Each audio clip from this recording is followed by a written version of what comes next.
Good day, Anine. I just want to tell a little bit of a story about Dad and the places he worked. He started working around when he was 12 years old with Grandpa Yucky. They were, they'd go logging, and one of the things that Dad remembers is the use of the crosscut saw. A crosscut saw it's a big long saw. Two people got to work it, so Grandpa Yucky and Dad would be on each end, and one would push, pull, push, pull. That's how it went, right? And he was on the river drive. And the river drives, he said, they're pretty dangerous, but they're awfully exciting too. And the different stories, even from then, he shared a couple. One was he fell off the boom one time, or the logs, and he went under the log, and a guy reached under and grabbed him and pulled him out. Now, I think it was a fellow from down the line towards Cutler type stuff. Dad couldn't fully remember his name. And another time he said this guy woke him up early, and they went to the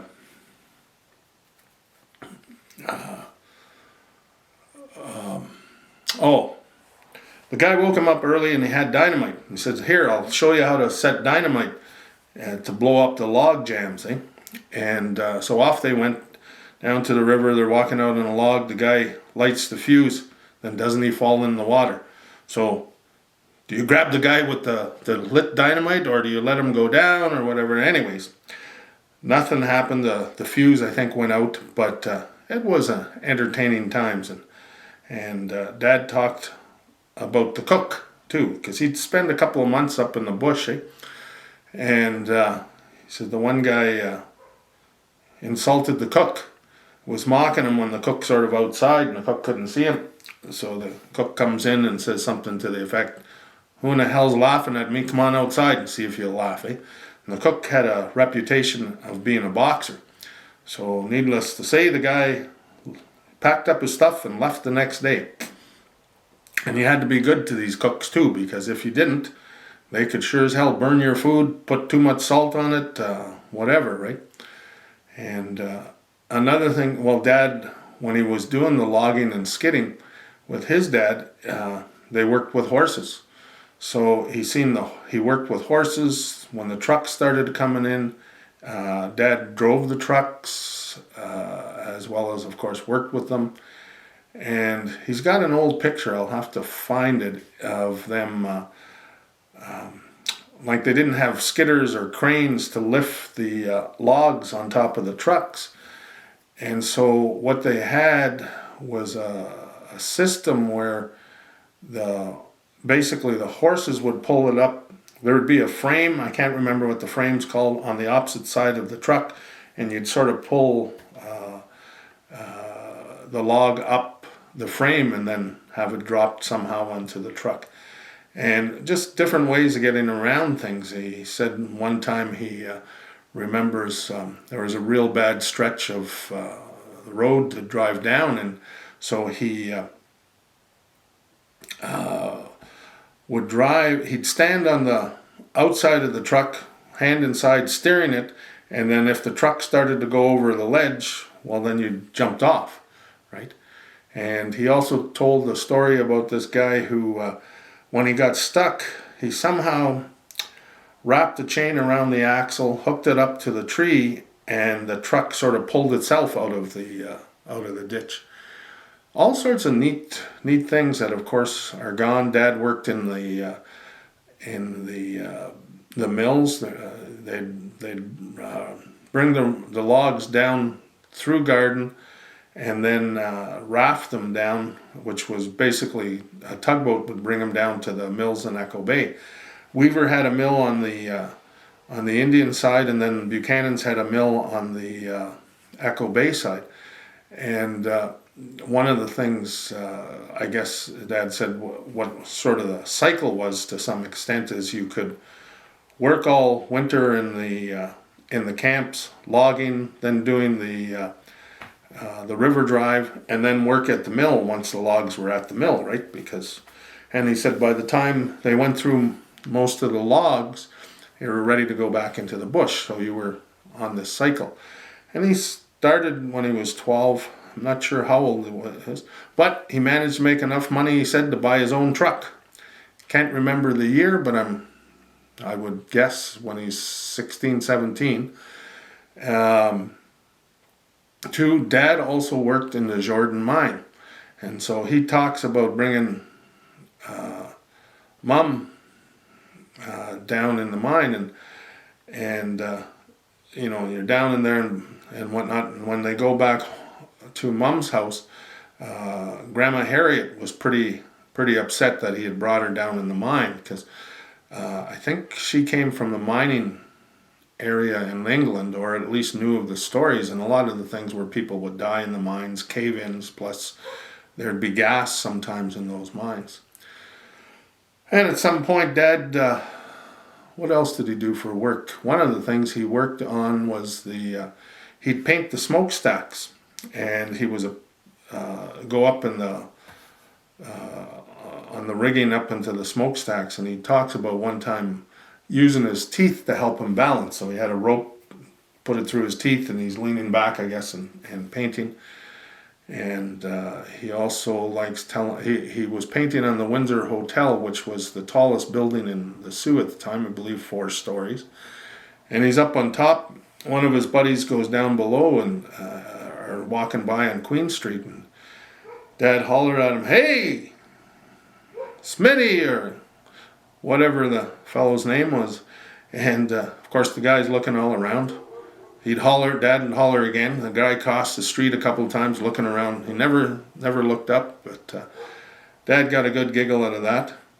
And when he was in the plant painting for the smokestacks, one of the guys, one of the foremen from the steel plant said, "Hey, you're a lot better than our own guy that works in here," and blah, blah, blah, blah. "Do you think you want a job?" So Dad ended up becoming a crane operator, and that's where he spent most of his time in the steel plant. And he likes to tell stories about back in the day, right? A lot of money, there was a couple of bars on every corner as you left the steel plant, right? And so Dad, of course, drank. No secret. Anyways, one of those foremen told him, he says, "Listen, it's better to have that damn drunk Indian running that crane than a sober white guy, because he's that good. He's a real good operator," and blah, blah. And Dad managed to stay until he retired and took over the running of the arena. He worked at Algoma Steel, didn't get fired, and I remember sometimes when he had been partying a little bit too much, and trying to wake him up, and he'd say, "Joe, you go and call there," and blah, blah, blah. And as a little kid, "Oh, my dad won't be able to come in today, he's sick." And be arguing with those foremen or listening to them vent, I guess. "The hell do you mean how come he didn't get sicker? Like, why didn't you call earlier?" And blah, blah, blah. And as a little kid, I didn't know what to say, right? And where else? Once he took over he was chief when he took over the arena. And basically the fellow that they had hired us, Vince Verdoni, he started, he wouldn't listen to the council, so he got let go. And then, the arena. He never had a full-time job as a chief. At that point in our history, it was kind of inconceivable. The thing was he worked at all sorts of things for the band. Actually, when the arena was being built, he got involved in the building of it. Just I think that was a thing that especially the chiefs, they hustled the money, they hustled the grants, and in Dad's case, him and Mom were able to secure a lot of funding for that arena. the people from Wiki actually gave the plans for the arena. So their old arena and the Rankin Arena were identical twins. I think they just got flipped over, like and whatnot. So there was that. One of the funny things that happened too is when they first made the arena, it was Kurt Jobst's crew that built it, and Jobst was one of the first tenants in the industrial park. German fellow, hardworking, good craftsman and whatnot. But when they built the arena, they put the penalty boxes side by side. So it wasn't until at some point somebody noticed it, right? Because and Kurt says, "I don't know nothing about hockey," and blah blah blah. And whatnot. And one of the things about the arena and the band office, and I believe the daycare, was they had, well, definitely for the daycare and the band office, they had a Jewish fellows that were architects that drew up the drawings, and then working with the German contractor. And Mom and Dad say, well, it didn't even connect at that time, and it wasn't until sort of later, and it was like, oh shit. But the arena and the band offices and the daycare have stood the test of time. They're here, what is this, 2021, December 2021 now, and the arena was made in 77. I can't remember the years of the band office and the daycare, but you got a 40, almost 50-year run here, and which is pretty cool, because that's part of the things that were made to last. Anyways, hope you enjoyed this. Hope you didn't just get a view of my mouth here.